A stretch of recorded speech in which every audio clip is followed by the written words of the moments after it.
তিনি দাওয়াত দিতেন। তো যেহেতু নবী প্রেরিত হবেন না, তো দাওয়াতি কাজ অতীতেও ছিল, আজও থাকবে, ভবিষ্যতেও থাকবে। দাওয়াতি কাজে আমরা সফল নই কেন?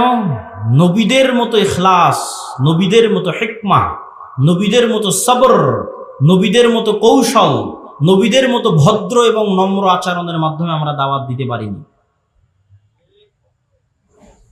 যেখানে মূসা আলাইহিস সালাতু ওয়াস সালামকে ফেরাউনের নিকটে দাওয়াত দিতে পাঠানো হয়েছে, তারপরে বলা হচ্ছে ভালো ভাষায় কথা বলবে। আর আমরা আমারই আর এক মুসলিম ভাইকে দাওয়াত দিতে গিয়ে বলতেছি তুই মুশরিক, তুই বেদাতি, তুই জাহান্নামী,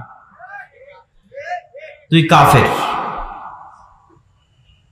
তো তাহলে আমাদের দাওয়াতি স্ট্র্যাটেজির মধ্যে, পদ্ধতি কৌশলের মধ্যে ত্রুটি আছে।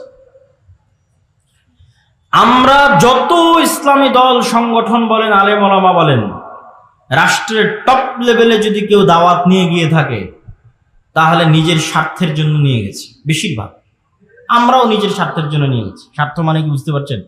স্বার্থ মানে যে আমার এই কাজটা আটকে আছে, এই কাজটা একটু করে দিতে হবে ভাইজান।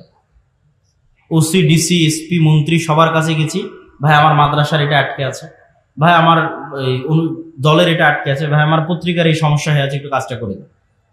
কেউই নিঃস্বার্থভাবে শুধু ইসলামের প্রতিনিধি হিসেবে তাকে ইসলামের দাওয়াত দিতে গেছে এরকম নাই।